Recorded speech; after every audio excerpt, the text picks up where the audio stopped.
This is an important topic with the geography perspective. A team of geologists, mineralogists, and earth and ocean scientists affiliated with institutions in Canada, the US, and the France recently discovered a 72-kilometer fault line on Canada's Vancouver Island. देखो map में यहाँ दिख रहा है तुम्हें, यह है Vancouver island और यहाँ पर एक 72 किलोमीटर फॉल्ट लाइन देखा गया है और इन साइंटिस्ट्स ने इस फैक्ट को कंफर्म किया है. So what is this fault line?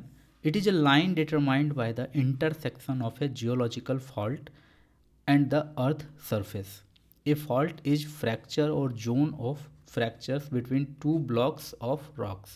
Generally उन्हें प्लेट्स कहा जाता है, टेक्टोनिक प्लेट्स. तो आइए एक बार देख लेते हैं कि टेक्टोनिक प्लेट्स, वर्ल्ड के जो 7 टेक्टोनिक प्लेट्स हैं वो किस तरह से हैं. ये वर्ल्ड के 7 टेक्टोनिक प्लेट्स हैं जो इस तरह से हैं. तो यहाँ पर जो कनाडा के पास ये वैंकूवर आइलैंड है, यहाँ पैसिफिक प्लेट और नॉर्थ अमेरिकन प्लेट कनेक्ट हो रहे हैं और यही कारण भी है कि यहाँ सैन एंड्रियाज फॉल्ट भी दिखता है बहुत बड़ा सा.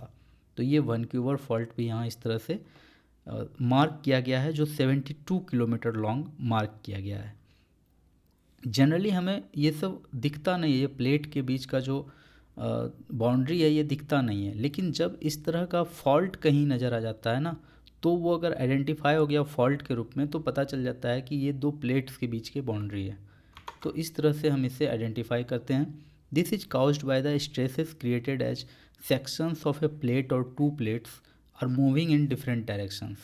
अगर 2 प्लेट हैं, दोनों अगर डिफरेंट डायरेक्शन में मूव करने लगेंगे, अगर यहीं पर ये प्लेट अगर इधर इनवर्ड अगर मूव करने लगे इस डायरेक्शन में और ये वाला पार्ट अगर इस डायरेक्शन में मूव करने लगे नॉर्थ ईस्ट डायरेक्शन में, ये अगर साउथ वेस्ट डायरेक्शन में मूव करे तो फिर यहाँ क्या होगा, एक रिफ्ट बनना शुरू होगा, एक खाई बनना शुरू होगा जो सैन एंड्रियाज फॉल्ट के रूप में हम जानते हैं.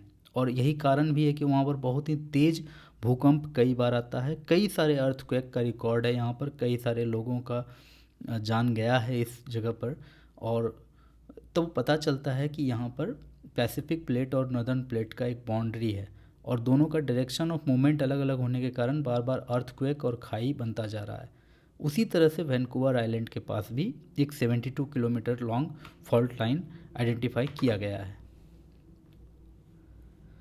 All faults are related to the movement of earth's tectonic plates. The biggest faults mark the boundary between 2 plates. जब बहुत बड़ा फॉल्ट मिल जाता है तो वो 2 प्लेट, जो अभी मैं आपको 7 प्लेट बता रहा था, उसके बीच का बाउंड्री को आइडेंटिफाई करने में ये मदद करता है. Faults allows the blocks to move related to each other. तो आप देख रहे हैं कि एक प्लेट ऐसा है, एक प्लेट ऐसा है. जब मूवमेंट होता है तो ये इस तरह से, ये जो पूरा का पूरा प्लेन है, ये जो एक प्लेन है जो इस तरह से एक प्लेन होगा, ये प्लेन अपने आप में कहलाता है फॉल्ट प्लेन. और ये अलाउ करता है 2 ब्लॉक्स को एक दूसरे के रिलेटिव में मूवमेंट का. जैसे कि ये नॉर्मल फॉल्ट है. नॉर्मल फॉल्ट में क्या होता है कि फुट वॉल जो होता है वो कुछ ज़्यादा एफर्ट नहीं करता, ये हैंगिंग वॉल उसके नीचे सरक जाता है. तो यहाँ क्या होता है, यहाँ पर क्रस्ट इनलार्ज होता है, यहाँ क्रस्ट जो है कि थोड़ा सा बढ़ जाता है. सपोज पहले ये दोनों ब्लॉक मिल करके यहाँ तक था, लेकिन जब ये स्लाइड करेगा तो यहाँ इतना सारा क्रस्ट का जो एरिया है ये एरिया बढ़ जाएगा. तो कभी कभी एग्ज़ाम में क्वेश्चन आते हैं कि in which of the fault the earth crust is enlarged और अर्थ क्रस्ट इंक्रीजेज.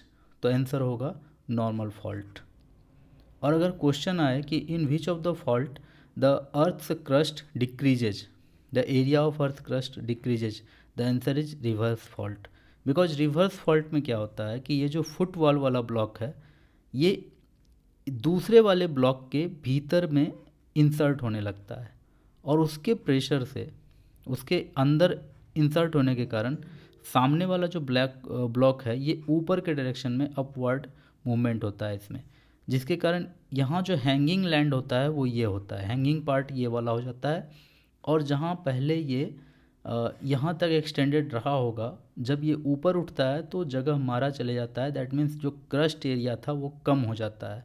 आप भी सोच के देखो कि पहले इतना दूर तक था और फिर इतना ऐड करिएगा तो ये कुछ यहाँ तक आएगा. लेकिन सिंस ये ऊपर चढ़ गया ये वाला ब्लॉक, तो एरिया कम हो गया।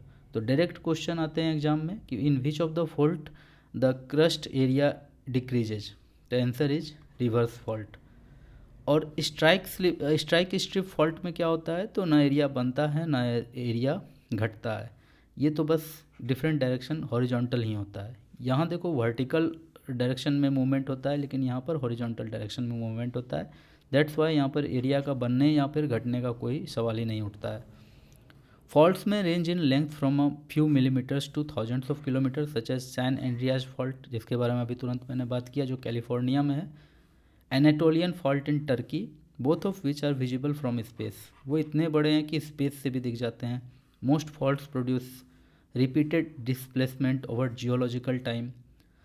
जैसे कि हमारे अगर बात करें हमारे इंडिया में, नॉर्थ ईस्ट में हमेशा कुछ ना कुछ अर्थक्वेक देखने को मिलता है। वाई?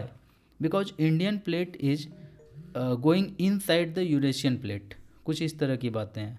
तो हिमालय जो है वो हर साल थोड़ा सा सेंटीमीटर मिलीमीटर में अप जा रहा है, लेकिन उसके कारण नॉर्थ ईस्ट में कुछ गजब का भूकंप हर 10 साल 15 साल पर देखने को मिलता है। तो this is called repeated displacement. The fault surface can be horizontal, vertical and some arbitrary angle in between.